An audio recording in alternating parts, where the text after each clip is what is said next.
I remember when I first came down from Geraldton, spending a long time looking at this cabinet. I was very impressed that a club could have so much history. I now know that all footy clubs have trophies. Some collections are much bigger than this. But after I'd been at East Fremantle for a while, I realised that trophies are not the most important thing. What has made this club so great is the people behind it. The thousands who have worn the blue and white on the field, the administrators, the fans. They're what's made the club great, not how many trophies have been won. Although East have won much more than their fair share. 100 years of people is an awful lot, and no matter that we've won an Australian record of premierships, it's those people who've made the club, and it's them we celebrate. The club's history began here, the place we now hate more than any other in the world, Fremantle Oval. Our first club rooms were here, and these two guys, Tom Wilson and Dolly Christie, were the foundation members. Tom was also our first captain. The jumpers laced up the front and the shorts, if that's what they called them, went down to the calves and were gathered with elastic. But, and here's the most important thing, the colours were blue and white right from day one. The boys supplied their own boots back then, and there were no coaches, which had its good points. No coaches, no training. This is the first East Fremantle team in 1898, and no, that's not Len Hitchens sitting in front. They lost their first 4 games and had their first victory against Rovers, who, now let's be fair, were 4 men short. In our second season, we almost brought off the impossible, a premiership. Against West Perth here at Fremantle Oval, we were 5 points behind as the final siren sounded. M. Kenny marked about here, 30 yards out from the northern goal. Even I could have managed the distance, but the ball had a puncher. Kenny kicked a point, and we missed out on a premiership in our second season by 4 miserable points. Now you know why we hate this ground. But we only had another year to wait. These are the boys who won our first premiership in 1900. The captain was co-founder Tom Wilson. In those days there were no semi-finals. The teams with the most wins took the cup. Fittingly enough, it was a 10-goal win against South Fremantle here at Fremantle Oval that sealed the issue. Perhaps this ground is not so bad after all. We were runners-up again in 1901, then came an amazing 3 flags in a row. The leading ruckman in the competition was James Gullen, also known as Carbine. He joined East Fremantle in 1902. In 1903, he dominated every match, and we only lost 2 games all year. The 1904 side has been said to be the best ever, considering the quality of the opposition. But on June 13, Carbine Gullen took poison instead of castor oil and died. It knocked the stuffing out of East for a few weeks, but they recovered and won the cup with a big win over Perth at North Fremantle Oval. A hat-trick of premierships. I'd like to see that again. We finished first again in 1906, and by the tender age of 10, the club had won 5 premierships and had come second 4 times. But as we say on television, the best is yet to come. 4 flags in a row, 1908, 09, 10 and 11. East Fremantle had won 9 premierships and the club was only 14 seasons old. This is Dick Sweetman, a rover who played in East Fremantle's very first game and retired in 1911. He vice-captained the side and was one of our first life members. Tragically, Dick injured his spine in a tryout match for the 1911 Carnival. He never recovered and died the following year. Good judges say Dick Sweetman was one of the best to ever wear the blue and white. Second in 1912 and third in 1913 was a disappointment, but those years saw the first appearance of perhaps our greatest sentiment. Forgive me, Ray Sorrell. That, of course, was Nipper Truscott. Nipper was born in Sydney and first played football in Kalgoorlie. He was selected in the first ever Carnival side in 1908 and played in 4 more, an all-time record. He retired in 1927, was captain 7 times, and legend has it that he never once punted the ball, always used the drop kick. 1914, the year the war began in Europe, saw the first Derby Grand Final. We not only won the game, but we got to keep the cup as well. Here it is, showing its age, but proudly on display. Players from all clubs enlisted for the war, and many, of course, never returned. Juniors filled the gaps, and South Fremantle won their first premiership in 1916. We were the unlucky runners-up. Perhaps it was revenge for 2 years before. By 1918, the war was almost over and the public wanted to see football again. Our premiership side of 1918 contained a lot of new faces. Some, like Sonoris, Sheedy, Burns and Brown, would give East service for many years to come. Victory in Europe and victory at home. 1918 was our 11th premiership. The next 5 years saw another record fall, this time to young East, a record 5 premierships in a row to East Perth. That's one record we'd love to rip off them. But what a frustrating period for our boys.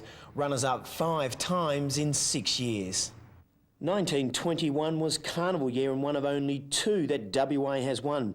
In the side that defeated the Vicks were 4 East Fremantle players: Ion, Truscott, Sonoris and Moody. 1925 saw the great Jerry Dolan become captain, taking over from Ray Moody. Jerry came from Kalgoorlie in 1923. He was well over 6 feet tall, a terrific ruckman and superb at centre half forward or half back. He continued to serve the club as player and coach until 1950, and few, if any, have given us finer service. Bub Jarvis, real name Carlisle, was a truly great half back. His first game was in 1924, and it was soon apparent that we had another champion wearing the blue and white. Bub was perhaps our greatest half back ever. With all this talent on the field, we finally took home our 12th premiership in 1925. 2 years passed before we won another, then another, and another, and another. 4 in a row again. The 1930 team recognised as one of the greatest the club has known. Not even the retirements of Barney Sheedy and Dinny Coffey could dim the brilliance of Old East in 1930, but their places were filled with the likes of Cormac, Glass, Butcher and Munro. 1931 saw a rare double even today, a premiership and a Sandover medal. The first blue and white to win the medal was Lynn Richards, who also took home the Lynn medal that year. In the midst of the Depression, many players left the club to look for work, and among the juniors promoted to fill the gaps in 1933 was George Doig. In his first game, George kicked 9 goals. He kicked 100 goals or more for the next 9 seasons. Some called him the Bradman of WA football, and certainly the best full forward to ever wear the blue and white. And along with George came 4 other Doigs: Charles, Norman, Edgar and Billy. Our 17th premiership in 1933 was certainly one to be proud of. It took 4 years to win number 18. It was Ross Hutchinson's first year as captain, and George Doig finished the season with 144 goals. In 1938, we made the grand final against Claremont, but it was a draw. We lost the replay. We lost to the Tigers again in 1939. Then came the war. We were premiers in the underage competition in 1943 and 1945. But this is the side we all bow to, the undefeated boys of 46. It had never been done before and probably won't be until East Fremantle does it again. The grand final against West Perth was a classic. We got home by 1 goal. And look at these 2 in the front row, Jack Sheedy and Jim Conway. What futures they had before them. Our 50th year, 1947, was a letdown, even more than our 100th. No premierships to celebrate, we barely made the 4. And that set the pattern for the next decade. Great players, great teams, but no flags. And what made it worse, of course, was that South Fremantle won so many. But it was not all bad, it never is. In 1950, Jim Conway became our first Sandover medalist since Lynn Richards. He was to become known as the Professor, but the only teaching he did at this time was to show opponents how good a snapshot he was. Jim rarely missed. In 1952, we missed a place in the top 4 for the first time since 1915. But 52 was still a memorable year. A young farmer came all the way down from Jennicabine to try out and stayed around to become a legend. 1 year after playing his first league game, Jack Clark played for the State in the Carnival and won an All-Australian blazer. He went on to win 3 more. And in 1957, he beat the great Graham Farmer on a countback for the Sandover medal. Sadly, Jack died in our 100th season, but he was certainly our greatest ruckman ever, and in many eyes, our greatest player. In 1953, we finally left Fremantle Oval and made our home here. We'd moved here for a short time in the 1930s, But the extra cost of tram fares nearly sent the club broke. Not even our own home could bring us a flag. We finished third. 54 and 55 saw us lose grand finals, first to South and then to Perth when the Redlegs' Tom Davis was awarded a controversial mark in the goal square with seconds to go. Perth won by 2 points. 55 was Jack Sheedy's last year with the club, but players like Percy Johnson, Alan Preen and Con Regan made it a great side. East Fremantle provided 4 players in the carnival side of 1956, Jack Clark, Percy Johnson, Alan Preen and Oscar Howard. And a fresh-faced youngster named Ray Sorrell pulled on a blue and white jumper for the first time. In 1957, the almost unthinkable happened. Steve Marsh, who won the 1952 Sandover medal at South Fremantle, was appointed captain coach. Any lingering thoughts that he was not welcome were swept aside as we beat a strong East Perth side to take the flag. The drought was over. In 1958, Jack Clark, Alan Preen, Normie Rogers and Ray Sorrell won all Australian Blazers, but we lost the grand final to East Perth by 2 points.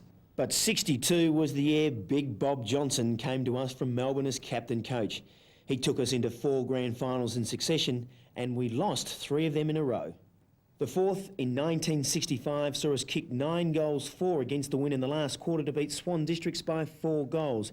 Big Bob kicked 8 goals in both the preliminary and the grand finals. Then came some years East Fremantle supporters don't like to think about very much. We changed coaches almost every year, once in mid-season, and finished as low as 7th. In 1968, we lost 13 games in a row. Alan Joyce came from Hawthorn to coach in 71. Alan who, the fans cried, but he got the Blue and Whites back on track and 1 kick away from the grand final. David Hollins won the Sandover by a mile in 1971. The umpires voted him best on ground 7 times. In 1973, John Todd did a Steve Marsh, crossing from South to take over as coach. Many supporters shook their heads, but look at the players Toddy had to work with. The likes of Brian Peake, Tony Bahagia, Alan Reid, Alan Prosser, Doug Green and Graham Melrose. In 73, they couldn't put it all together. That came in 74. First came the Sandover medal, and although Graham Melrose was hot favourite from halfway through the season, he eventually won by only 2 votes. But we took home the double that year, the Sandover and the flag, our 24th, with a strong win over Perth in the grand final. The choice of Toddy as a coach was now hailed as a masterstroke. Everyone loves a winner. Looking back, it's hard to believe the very next year we missed the 4 altogether, and it took us until the end of the 70s to climb back to the top. Meanwhile, Brian Peake won our 8th Sandover medal in 77. Brian proved himself to be one of our toughest players ever. He loved nothing better than taking on the Vicks, and he played a big part in our return to the top. Beautiful mark. Unbelievable skill by Peake. Over to Monteith. He's cornered, gives it to Magro. Magro's a bit slow, but gets the kick away, and Sewell takes the mark. Runs on. Good shepherding, Michael, as Sewell boots it up to full forward. Out comes Fitzpatrick. The ball at the back. Bazasto, dispenser, certain goal to West Australia. Victoria still in with a fighting chance as Dempsey puts it up onto the flank. Kick dropping short. Up goes Melrose and takes the mark. That kick dropped well short from Dempsey. Melrose can easily make the distance from here. There's no way in the world he'll pass this ball, even to Sidebottom, who was making a lead into a vacant centre-half forward area. And Melrose has had a mixed game in front of goal, but a pretty good game around the field. Has a chance here to give Western Australia a commanding lead. He's done it all right. A goal to Melrose. Western Australia... In fact, Bomber had a golden year in 79. Captain of WA in State of Origin, winner of the Tassie Medal, All-Australian captain, Lynn Medal for the 4th straight year, and of course, captain of a premiership side. Bradley Smith was coach, Tony Bahagia vice-captain, and a young Kevin Taylor, on the way to great heights, kicked 7 goals in the grand final, making 102 for the year and taking out the Simpson Medal. 16-16, South Fremantle of 15-15. Puts himself under pressure, but plenty of time as it turns out, and now Mick Moylan drops the mark. Taylor swoops in. This could be fatal. Taylor goes through, fires in from 20 metres, another goal. That's it. An error by Mick Moylan, and that could be the one. Carter wins the knock. Green gets a little kick in, and through comes Turco. It goes to Peake. Peake has dropped. The ball goes up to the forward pocket, and Judge takes a beauty, plays on, slams it in, gets bumped. It'll be a relay free, but it's a goal. Keeps it in play onto Turco. Will this be another one? Yes, it's a goal for Mario Turco to make East Fremantle 19-18, South Fremantle 15-16. He's dynamite, Turco. But after the up came the downs. 7th in 1980, 7th in 81, 6th in 82. In 83, we became Sharks. Ron Alexander was in his second year as playing coach, and we were on the way back. We at least made the 4. Then in 85, it all came together. Sandover to Murray Wrenstead and our 26th premiership. And look at this guy on the end here. My first flag, it was never this good in Geraldton. Wrenstead across to Kerr. Here's a chance for East Fremantle. Kerr towards the goal face. Browning. Fine mark by Clinton Browning. Waterson wants to play on. He's under pressure. Drives it to the grandstand side. Billy Jones and Keane. Keane was up trying to spoil. Neesham behind. Still it's Neesham. Well shepherded by Foreman. Chips it along the boundary, and the mark is taken by Billy Jones. He's told to go by Peake. Kicks it towards half forward. Up in front, Zanotti. Roving the pack, Roberts. Roberts the long feed. Subiaco away. Phil Lamb, there's numbers all around him. Crutchfield goes up through the centre. Crutchfield long towards half forward. They've got a spare man back in the square. Scott. Mark is taken by Mort. He needed to get it on quickly. Now the moment's gone. Sells offers a lead. Mort will kick for distance. We've played about 27.5 minutes. Michael Mort outside 50. The kick will fall short. Big pack into the air. Almost the mark to East Fremantle. Scramble. Comes wide. Picked up by Waterson. Sells has got it in the pocket. Can he make amends, Steve Sells? He's in real trouble. Feeds it across to support from McNish. McNish kicks it across the face. Scott's taken the mark in the opposite pocket. Scott's taken the mark. Very good kick at goal is Phil Scott. What a finish.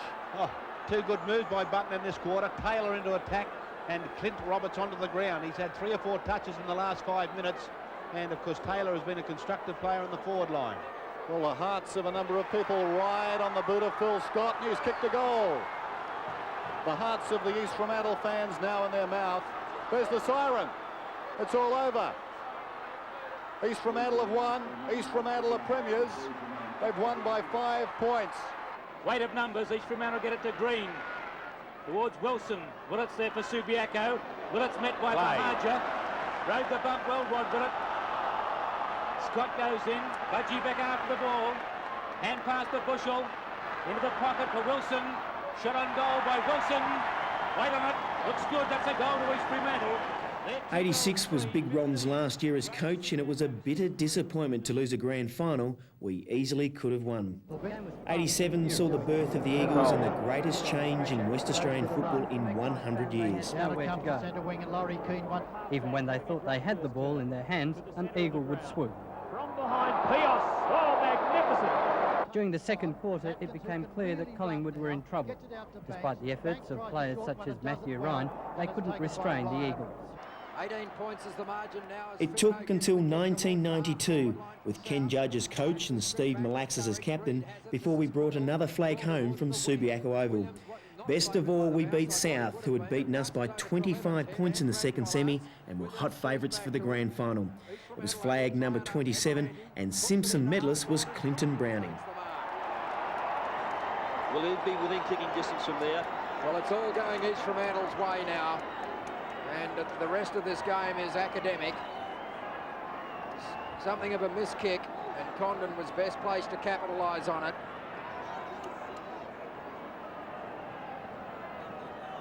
There's Ken Judge. He's pretty relaxed about it all now.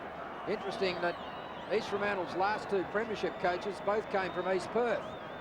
It's good for them to have a homegrown one. As Condon doesn't quite get onto this kick, it lands in the square, off the ground from Lester Smith, and eventually it rolls into the post. That's the behind post, so we're going to have a boundary throw in at left full forward for East Fremantle. Souths haven't kicked a goal in the final quarter. As the rucks assemble, Irving is there across the top of Lockyer, who took clean possession. Matera has it. He's worked hard this afternoon, but missed kicks, or didn't get the clearance he needed. Taken by Malaxis, who chips it to centre half forward, and Nichols takes the mark.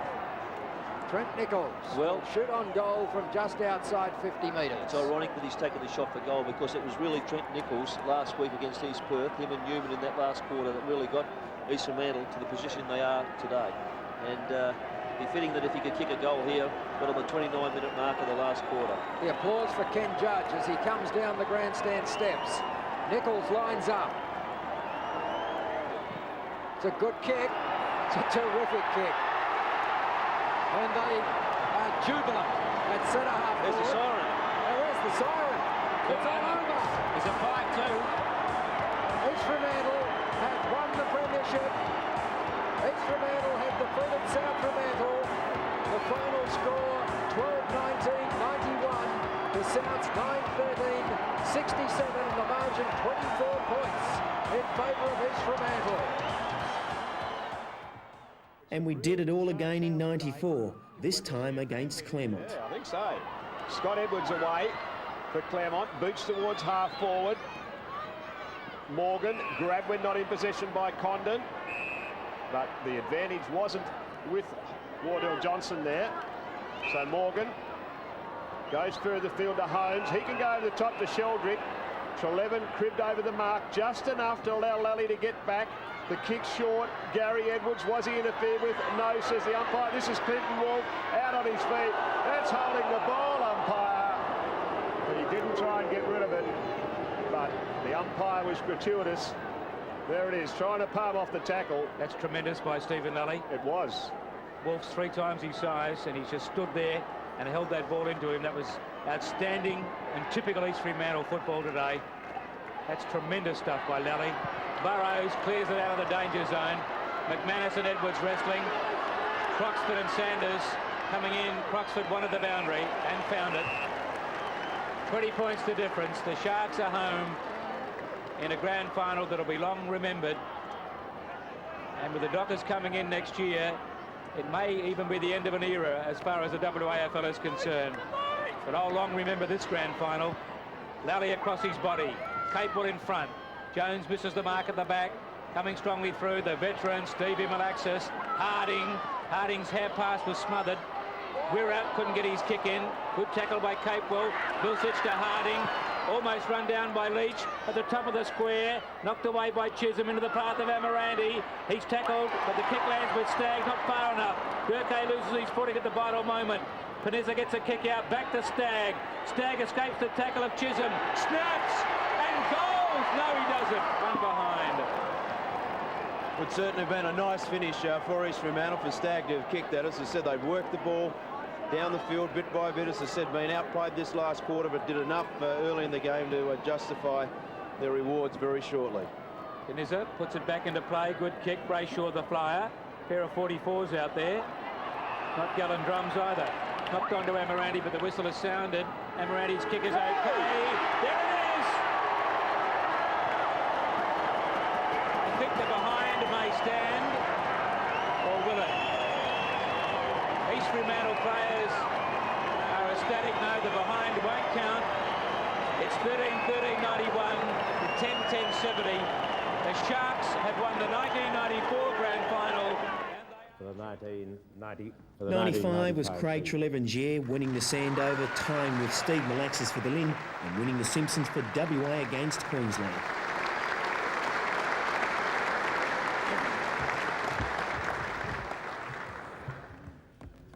First of all, I'd like to thank the Sandover family. About halfway through that, Steve Malaxis has written out a speech for me, so and Tony McCall, so thanks very much for that too. Also, East Fremantle Footy Club, they have been the greatest club I've ever played with. They are just sensational since Ken Judge. Judgy was great. He was very hard, but he was a very good coach. Tony McCall this year has been absolutely sensational. He's been... should be getting me a game next year, shouldn't I? He's been great. He's been the greatest coach, or second greatest coach. Judgy was good. Eagles fans giving him a huge cheer. But this was also the entry of the Fremantle Dockers to the AFL, boosted by Sharks such as Sean McManus, Craig Burrows and Gary Durkay. Burrows, I think, has broken the drought. Finally. McManus runs on.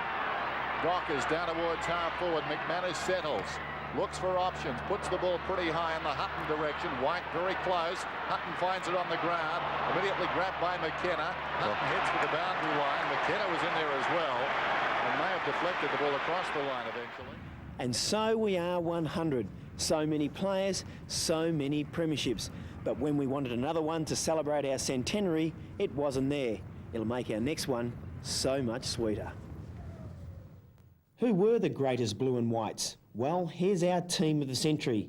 And if another team is picked to celebrate our second century, how many of these blokes will still be named? I hope they don't find another wingman in a hurry.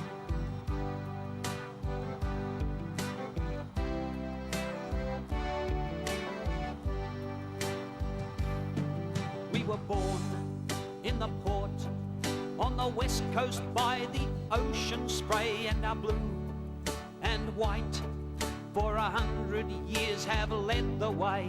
We are the best of all, always walking tall, 'cause East Fremantle is football.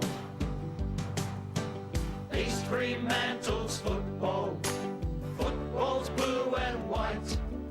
Sharks or oldies, all the same. Winning's our birthright, 'cause East Fremantle is football. We play it hard, we play it fast, we do not hide pride in our past, and no matter the cost, our mighty club is going to last. We are the best of all, always walking tall, 'cause East Fremantle is football. East Fremantle's football. Football's blue and white. Sharks or oldies, all the same. Winning's our birthright, 'cause East Fremantle is football. We're not afraid of anyone, our record's unsurpassed. Truscott, Peak, Sorrel, Doig, Malaxis, Green and Clark are but a few of the white and blue who've tackled, kicked and marked, as though there's only one team on the park. Yes, East Fremantle is football. East Fremantle's football. Football's blue and white. Sharks or oldies, all the same. Winning's our birthright, 'cause East Fremantle